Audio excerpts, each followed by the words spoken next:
Bonjour tout le monde. Alors, je voulais la faire en live et puis je suis un petit peu occupé. Mais je vais quand même poser cette vidéo et puis continuer à tourner les autres.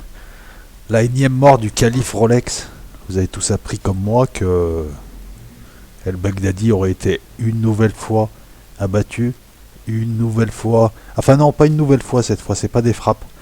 Ça c'est son bras droit qui a plein de noms, hein. Il s'appelle El Adnani, El Mujairi.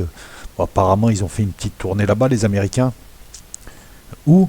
Ah mais c'est simple, à 3 km de la frontière turque, en plein Idlib, province d'Idlib, tu sais là où il y a tous les potes à Macron et Merkel. Et les problèmes c'est que les potes à Macron et à Merkel c'est HTC. Pardon. C'est HTC, c'est tous les pseudo-rebelles libres syriens qui se sont reconvertis dans le djihadisme, hein, et puis qui changent de toute manière, hein. C'est des groupes qui sont polymorphes mais qui finissent toujours par être dirigés par des djihadistes que Macron défend et Merkel défend. C'est des faits, je suis pas complotiste, hein, c'est facilement vérifiable, eux-mêmes ne s'en cachent pas. À quoi sert cette énième mort de Baghdadi à votre avis, hein, cette opportune mort du calife Rolex? C'est marrant quand même. Baghdadi et Daesh. On nous avait dit qu'ils ne pouvaient pas s'entendre avec HTC. On nous avait dit aussi qu'il y avait des groupes modérés.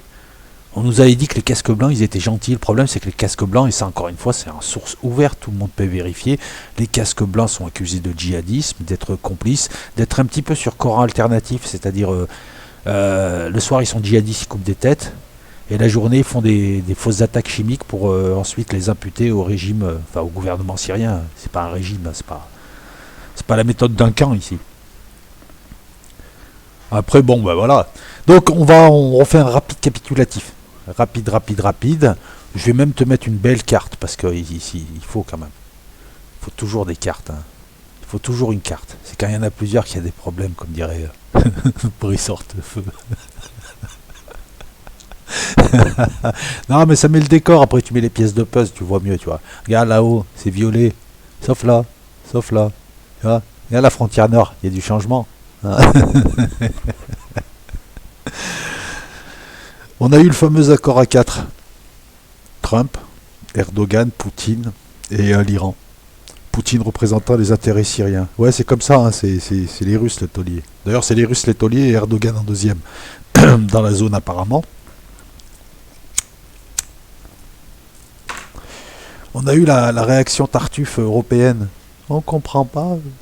Le combat contre Daesh n'est pas fini. Ouais, le combat contre Daesh n'est pas fini, c'est toi, Daesh. Daesh et Baghdadi sont apparus en 2013 lorsque Obama et les USA ont refusé de bombarder la Syrie. D'un coup, parce que c'est les services français et les services anglais, hein, qui travaillent avec des djihadistes et qui ensuite se permettent de dire que c'est Erdogan qui travaille avec des djihadistes. Alors que bon, j'ai envie de rappeler Lafarge, j'ai envie de rappeler tous leurs liens avec cette province d'Idlib qui est devenue une poubelle à djihadistes. Vous verrez que Baghdadi, non, Baghdadi c'est un agent US. Mais bon, c'est pas le problème, on s'en fout de Baghdadi en fait. En fait, le titre est axé sur ce calife à Rolex, mais vous allez voir que toute l'histoire, finalement, dans cette histoire, il est accessoire de savoir s'il travaille pour les USA, s'il est mort, s'il n'est pas mort. Donc, tartufferie, indignation, fausse naïveté, la guerre contre Daesh continue. Non, mais c'est quoi? En fait, les mecs, en disant ça, ils sont en train de dire aux Américains, restez, parce que nous, on veut rester, mais on n'a pas les moyens. On va rester illégalement. Et ouais, on a fait vite fait une résolution pour dire qu'on fait la lutte à Daesh dans les montagnes alors qu'on livre des armes. On fait du renseignement, on aide les Kurdes à foutre le bordel et on a livré des armes à des groupes qui les ont données à Al-Nosra. À un moment donné, il faut rendre des comptes aussi devant des juges. Bah si, parce que tu joues au service secret, puis finalement tu aperçois que tes armes, elles serviront à des djihad et à tuer des gens innocents. Et peut-être même en France. Donc à un moment donné aussi, faudrait que ces gens qui s'amusent depuis 2011 et qui tout ce qui touche ils le transforment en merde, il faudrait qu'ils rendent des comptes quand même, parce qu'ils représentent un pays, des gens. Non, là, malgré tous les signaux qu'on leur envoie, tout le monde leur envoie des signaux, cassez-vous, on veut plus de vous, espèce de merde, vous avez raté votre coup, ils continuent.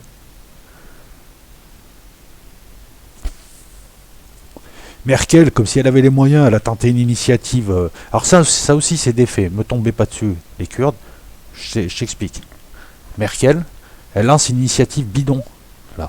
Il faudrait que cette zone soit sous contrôle aérien de l'ONU et qu'on mette des troupes pour dire aux Turcs que c'est pas bien de rentrer dans la zone. Ça la dérangeait pas quand il rentrait dans les terres syriennes, mais là ça la dérange parce que ça lui permet de rester et tout. Bien évidemment, c'est une initiative bidon, puisque pour créer une zone internationale où il n'y a personne qui passe, où il n'y a aucun avion. Il faut l'accord de ceux qui ont les troupes pour le faire. Et il faut l'accord de ceux qui peuvent t'emmerder là-bas. Erdogan, il en a rien à foutre des Allemands. Je veux dire, tu vas faire quoi? Tu vas envoyer l'armée allemande? Mais il s'en fout de l'armée allemande, il la bouscule en une semaine. Les Russes, c'est pareil. Les Américains, c'est pareil. Donc, ils ont même pas pris la peine de te répondre. C'est Erdogan qui t'a répondu, c'est même pas Trump, c'est ta gueule. Et c'est là où les Kurdes, encore une fois, enfin, leur chef, attends, je vais te le mettre, le mec, c'est pas possible, ce gars. Non, mais il s'entraîne pour être comme ça. C'est un sport ce qu'il fait, ce type. Ce type est con. Alors, attends. Ce type est un con. Lui et ceux qui sont autour de lui. Et ils prétendent représenter les Kurdes, c'est les YPG, les YZ. Un groupe marxisto, terroristo, bizarroïdo, fourbe. Il vient de signer un accord avec les Syriens. Il vient de s'entendre avec les Russes.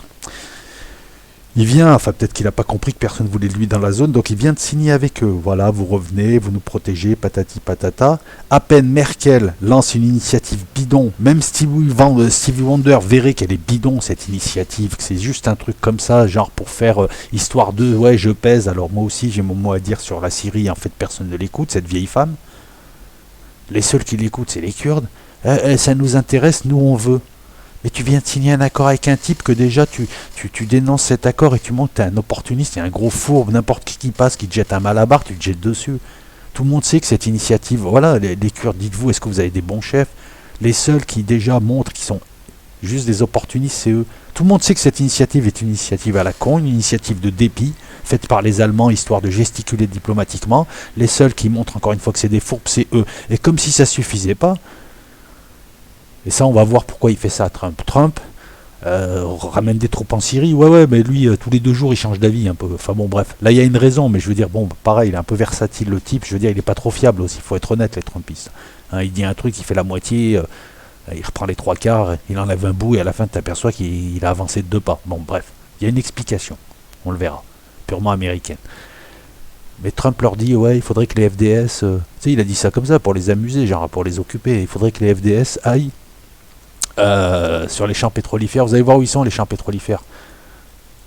Attends, je te l'enlève, lui. Je sais pas si on peut voir le curseur. Ça serait bien. Ils sont à Deir ez-Zor, tout en bas, sud-est. Vous voyez où il y a marqué Irak, là, avec le drapeau irakien qui... Eh ben, ils sont là. Donc, excuse-moi, est-ce que ça, c'est le canton d'Afrin, ami kurde? Est-ce que c'est le canton d'Afrin, de Rais El Rein, de tout ça, Kobané, tout ça? Non, c'est pas les cantons, c'est pas le Rojava. Pourquoi vous voulez aller là? En plus, c'est des infrastructures syriennes installées, c'est des milliards qui ont été installés pour ces puits. Je vais vous montrer. Bon, c'est pas que quelques puits de pétrole, mais pourquoi tu veux aller là? Réquisitionner ces puits pour vendre ce pétrole en contrebande, 3 fois moins cher, et te faire de l'argent pour continuer à casser les couilles à tout le monde. Je croyais que tu venais de signer un accord. Ben, comment tu veux faire confiance en ces types? Ça, ce que je te dis là, c'est des faits. Donc, que tu sois kurde, que tu aimes bien ce type ou pas, moi, je te pose la question. Est-ce que ce type est con naturellement? Ou est-ce qu'il fait des entraînements? Il est dans une fédération, il s'entraîne le mercredi, il joue le samedi? Je comprends pas. Parce qu'à un tel degré de connerie, je comprends pas. Il se discrédite encore plus. Voilà pourquoi. Et il donne même pas envie à des gens de s'appuyer sur lui. Il y a que des cons comme nos services secrets qui travaillent avec des djihadistes et des cons comme lui qui continuent à essayer de soutenir ce mec qui représente rien. Il représente quoi? Il représente une partie des Kurdes. Il commence à se poser des questions sur comment ils sont gérés quand même. Alors, je vous rappelle que les Kurdes, c'est pas un pays, c'est plusieurs peuples, c'est plusieurs représentants. En Irak, il y a 3 tendances. PKK, marxiste dans les montagnes, terroriste. Barzani qui vend son pétrole à la Turquie, qui est pro-US, pro-israélien. Et Talabani qui est pro-Téhéran. Ça, c'est en Irak. En Syrie, apparemment, tu as des gens qui veulent discuter, qui se sentent syriens, qui veulent discuter avec Assad. Et puis tu as ce genre de type. À partir de là, l'accord il est en train de se mettre en place. Moi je vous explique tout. Alors j'explique aussi aux petits malins que pour parler d'informations, il faut aller chercher les informations. Ensuite, on ne recopie pas. C'est une synthèse de différentes sources. C'est un suivi d'informations, c'est un travail avec de la valeur ajoutée qui est mon avis. Là, ce que je te décrypte, c'est pas écrit quelque part. Je vais être le premier à te le dire. Ou le deuxième peut-être, parce que j'ai vu quelqu'un qui faisait pareil. Encore une fois, ce Radio-Québec, là, ce diable de Radio-Québec, ça je sais pas ce que c'est, mais on va l'enlever. Juste avant, je vous demande un instant. On revient donc à la Syrie. Donc les types, ils se sont installés. Alors regardez. Vert, bleu, violet, je sais pas quelle couleur, violet, violet, voilà. L'accord il s'installe, il y a des escarmouches. Sur le terrain, les gens savent pas que c'est un accord. Il n'y a que les grands qui décident. Ils jouent avec leurs pions. Mais il n'empêche que les Syriens, sans jouer, Bachar al-Assad, sans jouer, a récupéré un quart de son territoire et a récupéré toutes ses frontières, sachant que les Turcs resteront pas. Il y a un accord secret qui font qu'ils resteront à un moment et ils partiront quand la situation sera stabilisée. Ils n'ont aucun intérêt à rester dans la zone. Ça suppose des infrastructures, ça coûte de l'argent. C'est pas des envahisseurs, c'est un accélérateur de l'histoire, ces types. Il y a des morts, ouais, il y a des morts, ouais. Mais je vais te dire un truc, en fait, les Turcs, en plus on voit bien qu'ils n'ont aucune volonté de s'installer, ils ne vont pas construire des fortifications durables, si ce n'est des fortifications tactiques. Ils ont mis 10 000 hommes, les Turcs, ils ont mis quelques chars. En fait, leur artillerie, elle bombarde de derrière. Ils sont sur la frontière turque, parce qu'ils ne veulent pas perdre de soldats turcs. Et c'est les 15 000 miliciens de l'ANS, c'est-à-dire un mélange de djihadistes reconvertis, de mercenaires, d'opportunistes, qui combattent contre l'armée syrienne dans les escarmouches. Alors ouais, il y a un soldat de temps en temps qui meurt. Mais la situation, elle est sous contrôle. Mais bien évidemment que les gens en bas, tous les Syriens et les Turcs ne savent pas qu'il y a un accord. Donc voilà. Mais les Turcs et les Syriens, les Turcs font des patrouilles conjointes sur 10 km en profondeur dans les zones syriennes avec la police militaire russe. La police militaire russe, elle reste là. C'est vraiment une super affaire pour la Syrie, pour la Turquie, ce qui se passe. Et ce qui se passe, je vais te l'expliquer. J'y arrive, tu vois. Je lis en même temps mes notes, parce qu'il y a des notes. Alors tous les hypocrites, tous les pro-OTAN, tous les blaireaux, tous les moutons, mais cette fois ils ne sont pas dissidents, c'est les moutons du système qui étaient là. Erdogan il est méchant, il travaille avec des djihadistes, qui le dénoncent. Lors de la réunion à l'OTAN, ils ont fermé leur gueule. La Turquie a été confortée dans ses choix. On lui a juste demandé d'être modéré. Donc vous voyez bien qu'ils ont un double langage, ils ferment leur gueule, ils font carpette sur l'échiquier géopolitique de la diplomatie et devant nous sur l'échiquier public ils jouent le show continue, ils gesticulent. Quand tu vois Macron, Merkel, tous ces gens qui s'indignent contre la Turquie, ils ont participé à ce que fait la Turquie actuellement. D'ailleurs la Turquie essaye de régler le problème, eux ils veulent que la Syrie continue à être à feu et à sang. Ces gens ont les mains sales, peut-être plus qu'Erdogan, et ils sont en train de le dénoncer, et devant lui ils ferment leur gueule parce qu'ils savent ce qui s'est passé. Tout le monde sait qu'il y a un accord à 4, à part les cons. À leur niveau, je parle pas à notre niveau. Là, ce que tu vois, ce qui s'est passé là, avec la mort de Baghdadi, parce que c'est ça le thème de la vidéo, et je vais te montrer comment on analyse une info, et là encore, je ne l'ai pas copié sur Wikipédia, c'est mes analyses. Mais bon, il faut avoir un cerveau pour comprendre ce qu'est une analyse, une synthèse, ce qui est retirer la bonne information et balancer le reste dans un fatras d'informations. La mort de Baghdadi, c'est un signal. Et Bachar al-Assad que tu vois là, il est sur la ligne de front, dans la province d'Idlib, avec une carte, avec son état-major, l'état-major du coin, avec tous les militaires. Le fait qu'il fasse ça diplomatiquement, ça veut dire, en gros, clairement, il leur a dit on va reconquérir chaque arpent de la Syrie jusqu'à la frontière. Tu sais, les grandes déclarations, et puis il est filmé sur son bon profil, tout ça, c'est de la com, c'est normal. Il est président de la République. Mais ça veut dire ça veut dire quoi? Ça veut dire que après l'élimination de El-Baghdadi, enfin si tu veux, l'accord lui a donné Idlib. Il devait juste attendre. Et l'élimination d'El-Baghdadi qui est là-bas, l'élimination de son bras droit, et puis le début d'une élimination, veut dire que les Turcs laissent les Américains nettoyer. Vous voyez que c'est un accord à 4, pour que ensuite l'armée syrienne prenne Idlib. C'est la contrepartie. Voilà pourquoi la Syrie est toute molle là-haut. Elle envoie des troupes, bien sûr qu'elle envoie des troupes, mais c'est pas pour se battre contre les Turcs. De toute façon, ils ne tiendraient pas contre la deuxième armée. L'armée syrienne est quand même très fatiguée, on va le dire comme ça. La mort d'El-Baghdadi te montre que la prochaine étape de ces... Là, on parle plus de l'accord à 4, je te parle du contre-accord, du volet secret. Je suis le seul à en avoir parlé du volet secret. Ben, tu vois que c'est en train de se faire. Je t'ai dit Idlib la prochaine. Ils leur ont donné Idlib. Il y a tout un tas d'accords secrets qui se sont faits à travers cet accord public de Sochi. Voilà, et ça en fait partie. Donc, la mort de Baghdadi, c'est le début du nettoyage. Tiens, je vais t'en mettre une autre image. Pour qu'ensuite les Syriens prennent Idlib. Petit à petit, cet accord à 4 est en train d'écarter les Kurdes, les services français, les services européens. Voilà. Alors qu'est-ce qu'il fait Trump? Pourquoi il revient à Deir ez-Zor? Trump, le problème, c'est qu'ils sont deux. Alors les Européens, on ne comprend pas la politique américaine, elle est illisible. Ah, tu savais pas qu'il y avait deux grands courants, des patriotes, genre Pentagone, genre Trump, genre plus des anglo-saxons, et de l'autre côté, tu avais la CIA, tu avais l'État profond, tu avais les mondialistes, tu savais pas qu'il y avait ces deux luttes, tu savais pas que par exemple Daesh est apparu grâce à Joe Negroponte, qui l'a fait, hein, non, c'est lui. Oui.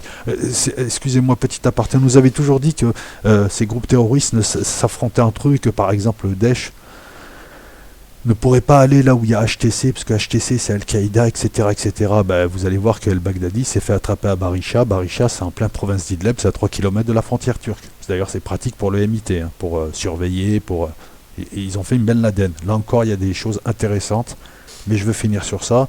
Ne pas perdre le fil du truc. Les accords secrets, vous voyez, petite image humoristique.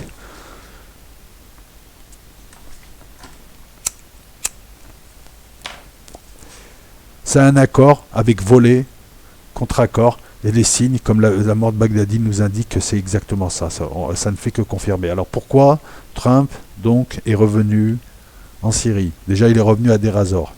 Il a installé des troupes. Les Russes font semblant de crier, mais il le sait. C'est pour avoir des billes pour négocier. Altan fait Deir ez-Zor, c'est pour avoir des billes pour négocier. Les champs de pétrole de Deir ez-Zor, les Syriens les veulent parce qu'ils sont réservés aux Russes. Donc il fait ça aussi pour donner aussi une sorte de contrepartie au Pentagone qui ne veut pas lâcher les Turcs. Et le Pentagone, c'est son allié dans son objectif de défoncer les néoconservateurs, les démocrates. Mais les néoconservateurs, on va le dire comme ça parce qu'il y en a dans son parti. Donc il fait ça pour ça. Il vient, je vous demande un petit instant, on va essayer de retrouver la scène.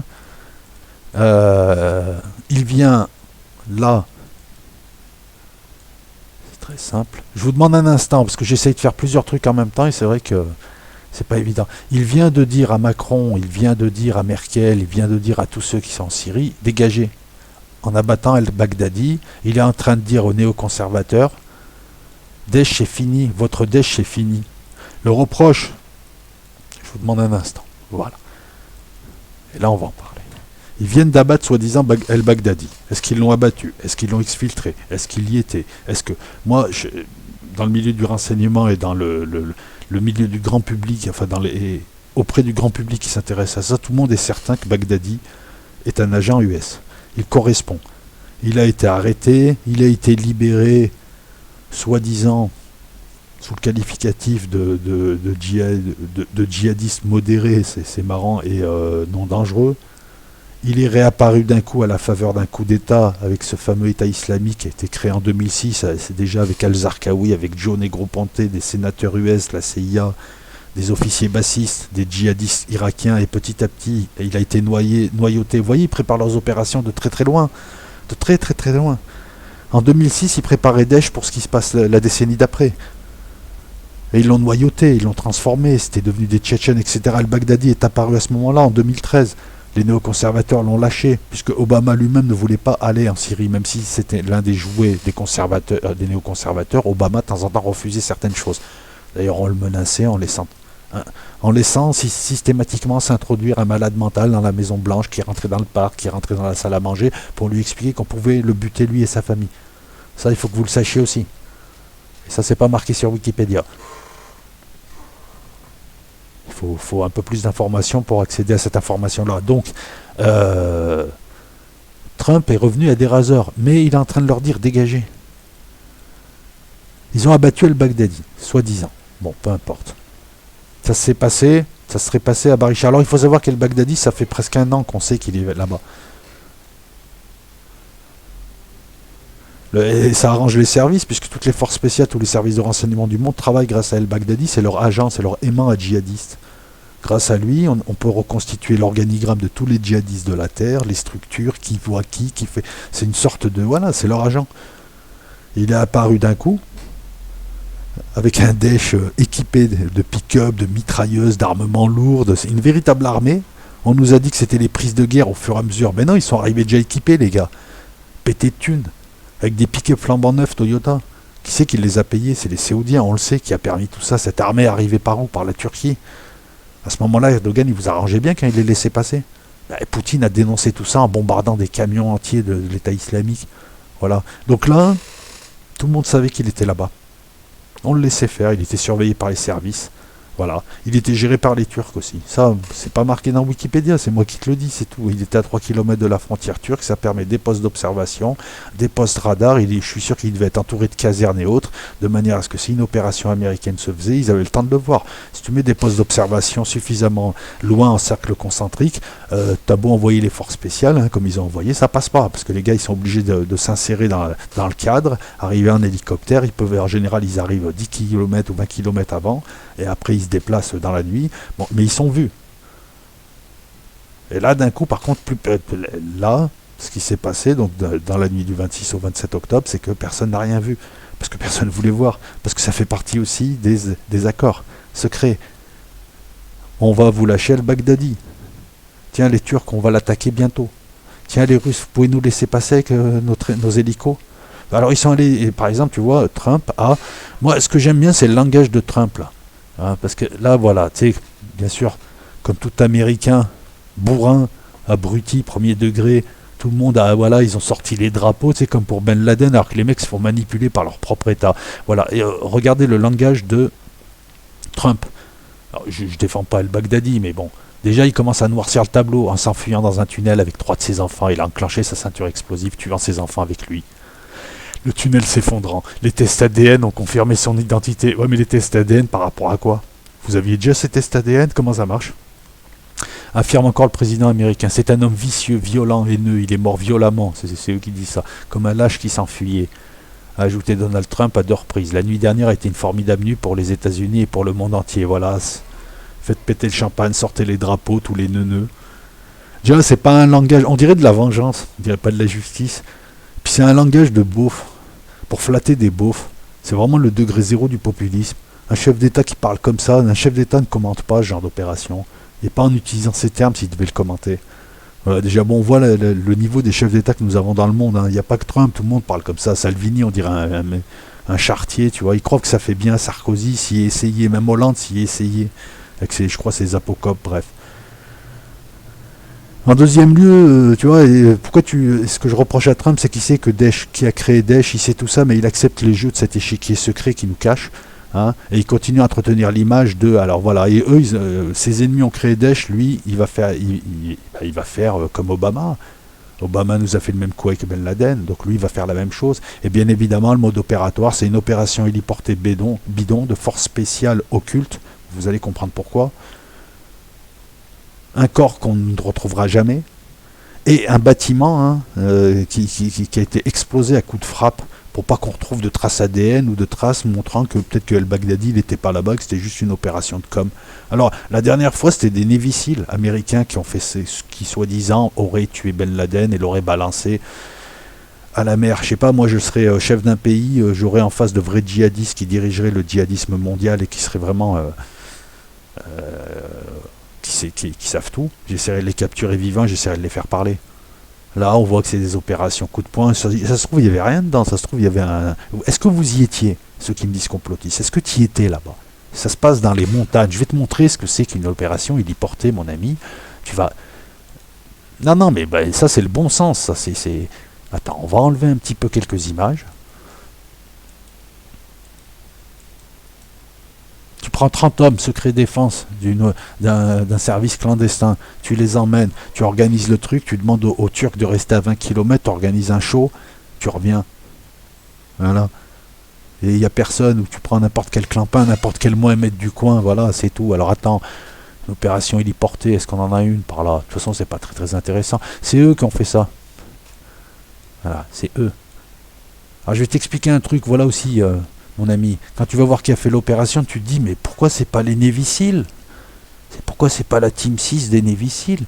Puisque c'est des forces spéciales qui ont les compétences. Ah, mais non, mais ils travaillent dans les milieux amphibies. Bah non, parce qu'en Afghanistan, là où ils sont allés chercher Ben Laden, il n'y avait pas la mer, hein, c'était pas amphibie. Puis de toute façon, ils ont autant de compétences que la Delta Force qui appartient aux forces spéciales de l'armée de terre, certes.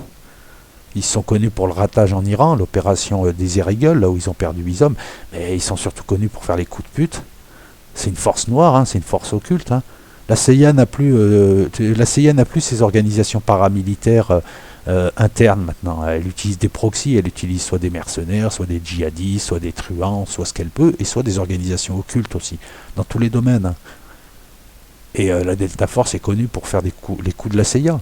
Donc là, la Delta Force, c'est limite des clandestins. Donc pourquoi envoyer ces gens et pas les Navy Seals qui sont déjà sur place? Pourquoi la Delta Force, alors que ça fait des années qu'ils sont intervenus nulle part? En tout cas, ils interviennent, mais pas en force d'appoint. Ça aussi, c'est une bonne interrogation. Ben, moi, je te réponds, ça permet juste de cacher tout ce qui pourrait sortir de l'événement ou du non-événement, à savoir la pseudo-mort de Baghdadi. Peu importe qu'il soit mort, qu'il soit pas là, qu'il ait été exfiltré avant, que les Turcs l'aient exfiltré avant et qu'on ait bombardé l'endroit où il était, et il y avait que ses hommes, peu importe tout ça. Peu importe. Ce qui compte, c'est qu'on a supprimé ce type, on a fermé la porte de Daesh, on a dit au service français, allez vous faire enculer. On a dit aux djihadistes d'Idlib, vous allez tomber, barrez-vous. On a fait partir ceux dont on aura besoin bientôt, peut-être en Iran, peut-être en Asie. Mais c'est ça. La mort d'al-Baghdadi, c'est la future offensive sur Idlib. Sous peu, là. Sous peu. Je pense d'ici à décembre, peut-être. Peut-être. Je sais pas, j'ai pas le calendrier. L'accord, plus l'application des parties secrètes de l'accord, ne fait que confirmer ce qu'on dit depuis le départ, nous tous. Hein. On est quelques-uns maintenant à comprendre que c'est juste un jeu de rôle. Et ce qui est intéressant, c'est de voir, un, le mode opératoire, comment ils procèdent, et deux, que même ceux qui ne sont pas contents dans leur jeu ne trahissent pas les règles du jeu. Il y a véritablement un cloisonnement entre ce qu'on doit nous donner et ce qu'ils font. Même s'ils se bouffent la gueule entre eux, ils lâchent rien, quoi. Ils disent rien. Est-ce que Trump ou Poutine, qui n'aiment pas les autres, te balancent les vrais secrets, qui créent Daesh, qui instrumentalisent le terrorisme? Non, pourtant ils le savent. Voilà. Là, ils viennent de mettre un coup de pied au cul à elle, à cette personne-là, qui infecte, hein, la grand-mère criminelle. Moi, voilà. Ils viennent de mettre un coup de pied au cul à lui. On va le mettre aussi, hein. Parce qu'en fait, nos services de renseignement, nous, Allemands, Anglais, ont travaillé pour les Saoudiens et les Israéliens. Et ils ont été récompensés en contrat, en pot de vin, en tout ce que tu veux. C'est ça la réalité. Pourquoi on s'acharne en Syrie? C'est pour récupérer des contrats saoudiens, qui est notre principal acheteur d'armes. Et on va donner des leçons de morale à Erdogan. Non, mais c'est ça le cynisme, ça s'appelle. Hein. C'est du cynisme. Hein. Voilà. Qu'est-ce que tu veux que je te raconte d'autre? Que bientôt on va découvrir les cassettes porno de... Non mais je rigole pas, de Baghdadi. Ils ont fait ça pour Mollah Omar et pour Ben Laden. Pour bien discréditer le personnage, puisque l'américain moyen est un gros neuneu. Il lui faut un gros méchant bien caricatural. Il faut Chuck Norris et Schwarzenegger qui le tuent. Et il faut que le président américain, qui est viril, vienne lui dire on l'a abattu de manière, tu sais, à la Reagan, mais à la cow-boy. C'est ça un américain. Ah, je suis désolé, c'est ce qu'ils leur proposent. Il n'y a personne qui pousse au-delà. Pendant ce temps, tu as des gens qui niquent le monde et qui se servent de salauds, qui tuent après quand ils en ont plus besoin. Le plus salaud entre le Baghdadi, c'est leurs pigeons, et eux, c'est... voilà, hein. C'est qu'est-ce que je te dis. La présence de Delta Force, c'est vraiment le détail qui tue, parce que normalement, ça devait être des Navy Seals. Il y avait de quoi faire là-bas. Il y a toutes les... Voilà, il y a les Rangers, il y a les Navy Seals. Les Navy Seals sont faits pour ça. Jusque-là, ils opéraient sur ce théâtre d'opération. Pourquoi là, d'un coup, on a envoyé les Delta Force? Question. C'est grâce à ça, je te rappelle qu'on est dans un domaine mouvant, l'information est mouvante, on ne bâtit pas sur du solide, mais on bâtit sur des faisceaux d'indices, hein, et des présomptions. Là, le plus marrant, c'est qu'ils te font comme Ben Laden. Ben Laden, on a fait disparaître le corps, là on a fait disparaître le bâtiment, le corps tu le trouveras jamais, donc tu sais pas qui, quoi, comment, des analyses d'ADN de d'où, peut-être lorsqu'ils l'ont emprisonné la première fois. Il est où, on s'en fout lui, parce que c'est un pion. Il ne faut pas regarder les pions, il faut regarder les structures, comment ça joue et qu'est-ce qu'il y a derrière, leur manière de faire. Je pense aussi que si Trump est revenu, je reviens à ça, à Deir Hazor, c'est aussi pour calmer Israël. Il est obligé un peu de calmer Israël parce qu'il a ses élections, hein, dans un an. Mais pendant un an là, tu vas voir qu'il va se désengager petit à petit et qu'il va faire des trucs comme ça. Donc analysez bien la politique de Trump. J'ai l'impression que lui, il est en train de se concilier avec Poutine pour se dire, voilà, on va se partager un peu les zones, et puis cette zone-là m'intéresse moins, mais je veux quand même gratter dessus, etc. Bon, même si en ce moment Netanyahou il est un peu à la rue, il est plus Premier ministre et qu'ils ont du mal à trouver un Premier ministre. Je crois que c'est au tour de Gantz de faire un gouvernement, il ne trouvera pas non plus. Donc résultat, il va y avoir une troisième élection. Non, ça craint. Qu'est-ce que tu veux que je te rajoute d'autre sur la situation? Ah, il n'y a plus de gros jaja. Là-haut, bah ouais, il est où là? Ils sont où tes cantons là? Tes cantonniers, ils sont où? Enfin, les cantonniers, ils sont partis. Il y a beaucoup de défections chez les FDS, mais je les comprends. Enfin, c'est puissant. La suite, bah, après Idlib, je pense que ça va jouer pour les champs de pétrole et ça va jouer pour l'Est, la frontière avec l'Irak, puisque là c'est des zones arabes et que les Kurdes veulent les prendre et que les tribus là-bas ne veulent pas et qu'elles ont fait allégeance au gouvernement syrien et qu'on pourrait voir peut-être du terrorisme pour inciter les Kurdes à se calmer, peut-être du terrorisme aussi à un moment donné, hein, parce qu'il y a Al-Tanf qui gêne aussi. Cette base d'Al-Tanf, attends, je vais te la mettre, je vais enlever Merkel, elle est hideuse. Aussi, c'est vrai. Delta Force. Ils ont envoyé Chuck Norris, soi-disant. En fait, les Américains confondent réalité et Hollywood. Et ils transposent Hollywood dans la réalité. Bah ouais, quand ça les arrange, ils te refont la réalité. En fait, la réalité, ils décident de la réalité. Et si celle-là ne plaît pas, bah oui, tout est relatif chez eux. C'est le public qui fait la réalité, on va entuber le public. On va l'abrutir, on va lui mettre des conneries, on va le ramollir dans tous les sens. Et ensuite, on va lui balancer des conneries. Quand ça rentre bien dans son cerveau, il croira que c'est la réalité. Et donc, tout ce qui ne rentrera pas là-dedans, il l'effacera, il ne le calculera pas. Et là, ça sonne bien, ça. Les Américains finissent toujours par l'emporter contre le méchant. J'ai l'impression d'être dans un film avec Schwarzenegger, un film des années 80 pour ados. Tu vois, tu sais, genre... je sais pas, tu sais, où il est commando, il a des gros muscles. Tu sais, des trucs pour 14 ans, quoi. Voilà. C'est ça, quoi. Avec la morale binaire, nous on est le bien, il est le mal. Il s'est enfui dans un tunnel avec 3 de ses enfants. S'il fallait rajouter ça, pour dire que ce mec est inhumain, il ne respecte même pas ses enfants. Il a enclenché sa ceinture explosive. C'est marrant, on a eu tour à tour dans les premières minutes, on a eu 3 scénars différents.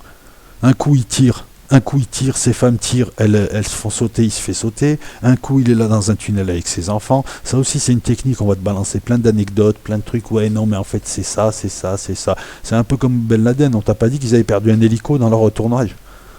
Ouais, si, ils ont oublié un hélico sur place, furtif, ça, on te l'a jamais dit. Voilà. Moi, je souhaite juste aux types de la Delta Force qui sont intervenus, je leur souhaite juste de ne pas connaître la même fin que la trentaine de types des Navy Seals de la Team 6 qui était intervenu chez Ben Laden, puisque je crois un mois après, leur hélicoptère a sauté, ils sont tous morts. Hein. Drôle d'attentat d'ailleurs.